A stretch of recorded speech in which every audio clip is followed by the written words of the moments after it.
مرنے والے کو اتنی تکلیف ہوتی ہے مثال دے کر سمجھایا. فرمانے لگے زندہ بکری کی کھال کو جس طرح کھینچ کر نکالا جائے تو جب زندہ بکری کی کھال کو کھینچ کر نکالا جائے گا فرمایا جتنی تکلیف اس بکری کو ہوگی اس سے کہیں زیادہ موت کے وقت میں انسان کو تکلیف ہوتی ہے. ایک بات اور سنو، آج ہمارے دلوں میں قرآن کا وہ ادب نہیں ہے، یہ ایک تلخ سچائی. قرآن کا وہ ادب، آج مدرسوں کا بھی وہ ادب ہمارے دلوں میں نہیں ہے. کسی کی مجال تھی جو مدرسوں پہ آنکھ اٹھاتا، یہ تمہاری میری کمیاں اور خامیاں نہ ہوتی. کیا کیا آپ نے اور میں نے؟ مدرسوں کو فقط یتیم خانہ بنا دیا. جو مصطفیٰ جان رحمت کی تعلیم و تربیت کا قلعہ تھا اس کو یتیم خانہ بنا دیا. مصطفیٰ جان رحمت نے دین کی تبلیغ کا قلعہ بنایا تھا اور آپ نے میں نے مل کر کیا کیا؟ اسے یتیم خانہ بنا دیا. اور جب یتیم خانہ تم نے میں نے بنایا تو پھر کوئی امیر کیوں بھیجے اپنے بچے کو یتیم خانے کے اندر؟ جب تم نے میں نے مل کر اسے یتیم خانہ بنا دیا تو کوئی امیر کا بچہ کیسے یہاں آ کر کمفرٹیبل محسوس کرے، کیسے اسے اچھا فیل ہو کہ میں مدرسے کے اندر ہوں؟ اسے لگتا ہے میں کسی یتیم خانے میں آ گیا. اس کا باپ کہتا ہے یہ تو یتیم خانہ ہے، یہاں پر بچے کو رکھوں گا میری شان کے خلاف ہے. تو مدرسوں میں فقط غریبوں کے بچے رہ گئے، مدرسوں میں فقط غریبوں کے لال رہ گئے. یاد رکھنا میرے عزیزوں، مدرسوں کو یتیم خانہ نہ بناؤ بلکہ دنیا کو بتا دو انگلش میڈیم اسکول بنانے والوں، یونیورسٹیاں بنانے والوں، اپنے بڑے بڑے کالج بنانے والوں، تمہاری یونیورسٹیاں ایک طرف ہے اور مصطفیٰ جان رحمت کا دینی قلعہ یہ مدرسہ ایک طرف ہے. اور پورے ملک کا مسلمان یہ عہد کر لے آج دنیا اپنے مذہبی رہنماؤں کے ساتھ مل کر اپنی مذہبی درسگاہیں بنا رہی ہے اور ہماری جو درسگاہیں ہیں ان پر انگلیاں اٹھا رہی ہے. آج ہمیں اپنے آپ کو بدلنا ہے، مدرسوں سے دور نہیں جانا، مدرسوں کو غریبوں کا گھر نہیں بنانا، یتیم خانہ نہیں بنانا، بلکہ ہمارا گھر اتنا اسٹینڈرڈ نہ ہو، ہمارا گھر اتنا خوبصورت نہ ہو جتنا خوبصورت مصطفیٰ جان رحمت کا گھر مدرسہ ہو جائے. مدرسے خوبصورت عمدہ بناؤ، یہ نہیں کہ مدرسے میں جالے لگے ہوئے ہیں کوئی دیکھنے والا نہیں. کسی کی مجال تھی مدرسوں پہ آنکھ اٹھاتا. اچھا ایک بات بتاؤ مجھے، کیا اس دیش کے اندر، اس ملک کے اندر دھرم شالائیں نہیں ہیں؟ بولو. مذہبی تعلیم دینے والی دھرم شالائیں اس ملک کے اندر موجود.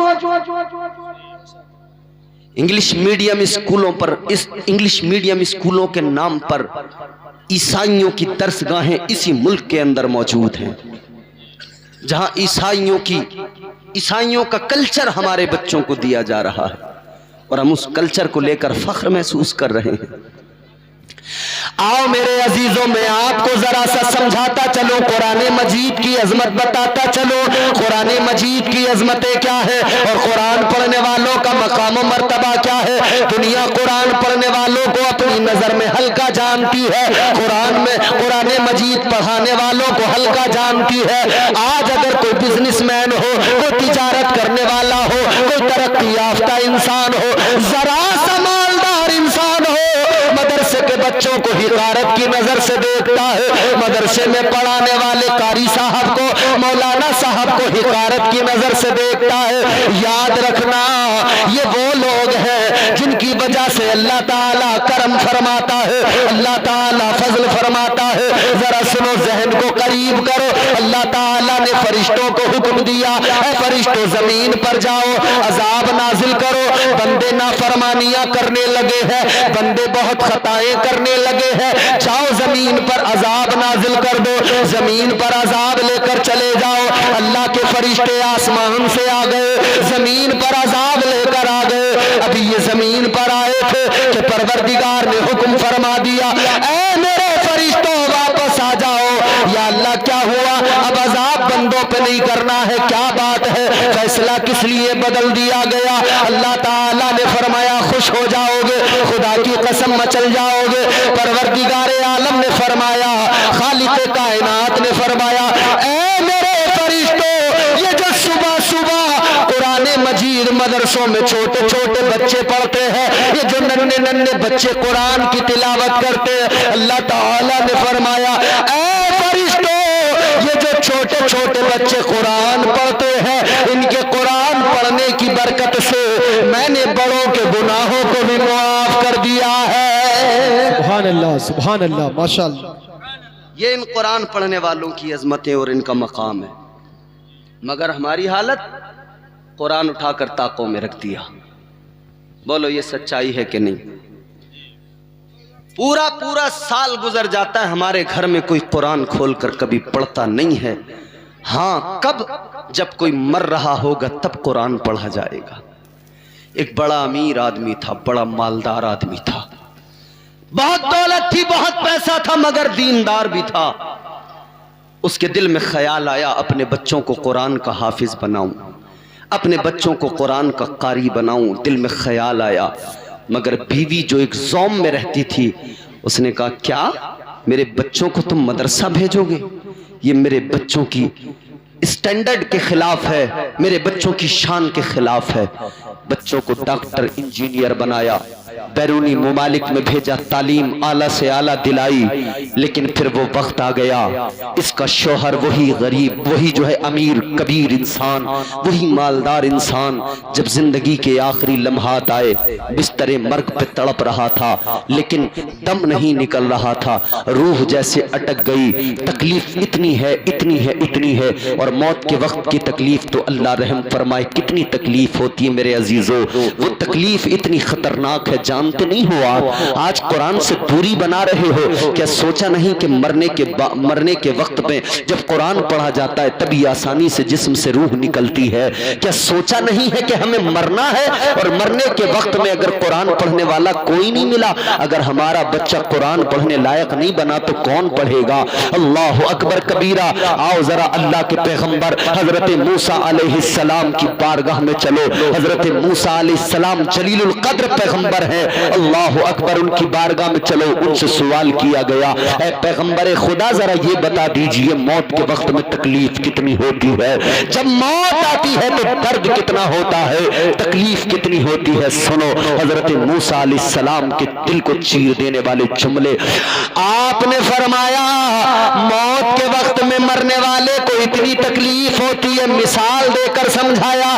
فرمانے لگے زندہ بکری کی کھال کو جس طرح کھینچ کر نکالا جائے, تو جب زندہ بکری کی کھال کو کھینچ کر نکالا جائے گا, فرمایا جتنی تکلیف اس بکری کو ہوگی اس سے کہیں زیادہ موت کے وقت میں انسان کو تکلیف ہوتی ہے. اللہ, یہ تکلیف.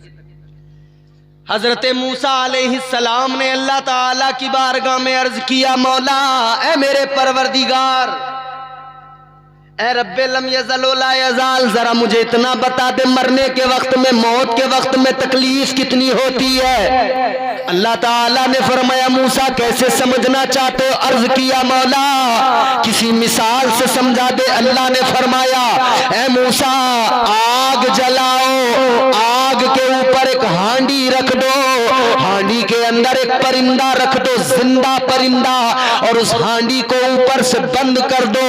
اب نیچے آگ جل رہی ہے, اوپر ہانڈی ہے, ہانڈی میں پرندہ ہے, اوپر سے اس کا ڈھکن بند کر دیا گیا ہے. اللہ نے فرمایا موسیٰ اب اس پرندے کو نہ جلدی مرنے دیا جا رہا ہے, نہ اسے جینے دیا جا رہا ہے, اسے تڑپایا جا رہا ہے. فرمایا پروردگار نے اے موسیٰ جتنی تکلیف اس پرندے کو ہوتی ہے اس سے کہیں زیادہ موت کے وقت میں انسان کو تکلیف ہوتی ہے. یہ تکلیف موت کی. وہ مالدار, وہ امیر جس نے اپنے بچوں کو کالج پڑھایا, جس نے اپنے بچوں کو بڑی بڑی یونیورسٹیوں میں بھیجا, لیکن جب بستر مرگ پہ آیا, جب موت نے آ کر پکڑا, اٹک گئی روح, جسم کے اندر سے روح نہیں نکل رہی ہے, درد ہی درد ہے, تکلیف ہی تکلیف ہے, مگر بیان نہیں کر سکتا. ادھر بیوی شوہر کو دیکھتی ہے تڑپتی ہے, ادھر بیوی شوہر کو دیکھتی ہے کیا کروں, کہاں جاؤں, کسے بلاؤں, کس کے پاس جاؤں, کون میری آج مدد کرے, کون آسانی پیدا کرے.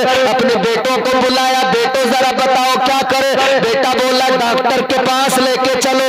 ڈاکٹر کے پاس لے کے گئے, ڈاکٹر نے کہا کچھ نہیں کر سکتے ہیں ہم, اب انتظار کرو کب مر جائے, انتظار کرو کب دم نکل جائے, انتظار کرو کب موت آ جائے. اللہ اکبر, بیوی تڑپ رہی ہے, ہائے میں کیا کروں. کہا بچوں کیا کیا جائے. کسی نے آ کر بتایا اب اگر تکلیف زیادہ ہے تو کوئی اور طریقہ نہیں ہے, اب کوئی دوا کام نہیں کرے گی, اب کوئی بھی طریقہ کام نہیں کرے گا. ایک طریقہ ہے قرآن مجید پڑھ پڑھ کے سناؤ, سورہ یاسین کی تلاوت کرو, آسانی سے روح نکل جائے گی, یہ تڑپنا بند ہو جائے گا, یہ تکلیف بند ہو جائے گی.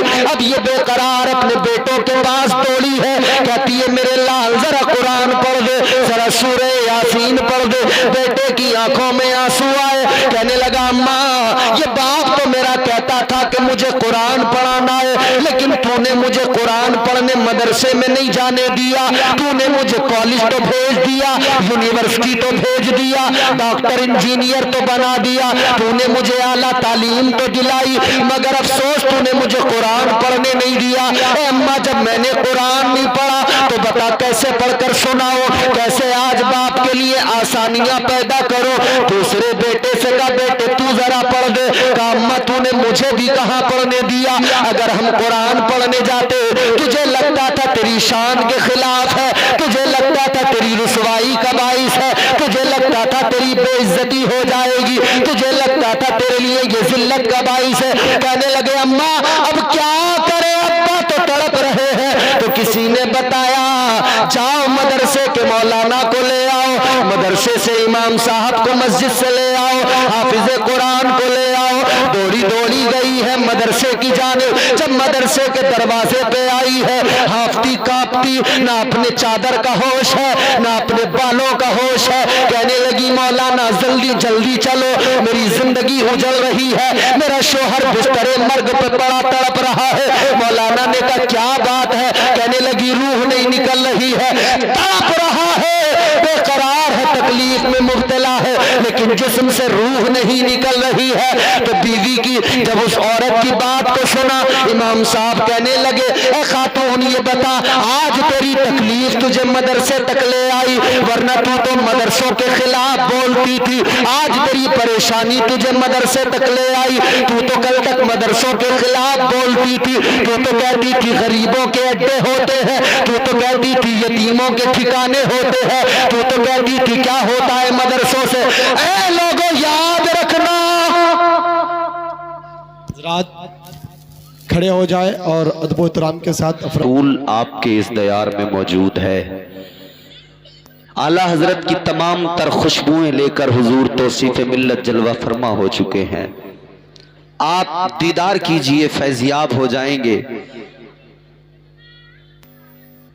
یاد رکھنا میرے عزیزو, یہ وہ عظیم ہمارے قائد اور ہمارے بزرگ ہیں کہ ہم ان کے در کے نوکر ہیں, ان کے در کے غلام ہیں. خدا کی قسم آج اگر ہمارے سینوں میں ایمان ہے اور یہ ایمانی رمق اور عشق مصطفیٰ کی رمق موجود ہے، یہ صدقہ بریلی والوں کا ہے، یہ عشق کے جام بریلی والوں نے پلائے ہیں، امام اہل سنت نے عطا کیے ہیں، تاجدار اہل سنت امام عشق و محبت نے اس قوم کے دلوں میں عظمت مصطفیٰ اتار دی ہے، عظمت مصطفیٰ کے جام پلا دیے ہیں، عشق مصطفیٰ کے جام پلا دیے ہیں۔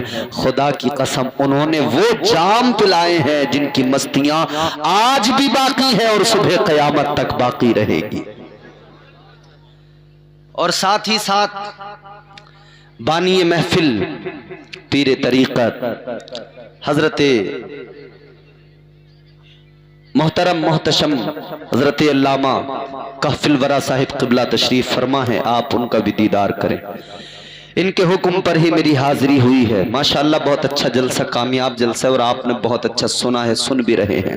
اب ذرا میں جلدی جلدی اپنی گفتگو کو ختم کروں کیونکہ میرے بعد میں حضرت کو بھی آپ سنیں گے، حضرت کے ناصحانہ کلمات بھی آپ تک پہنچیں گے انشاءاللہ تعالی۔ ذرا محبت سے بیداری کے ساتھ کہہ دیں سبحان اللہ، اور بیداری سے بولیں یا رسول اللہ، اور تڑپ کے محبت سے بولیں سبحان اللہ۔ میں نے عرض کیا قرآن انہی مدرسوں میں قرآن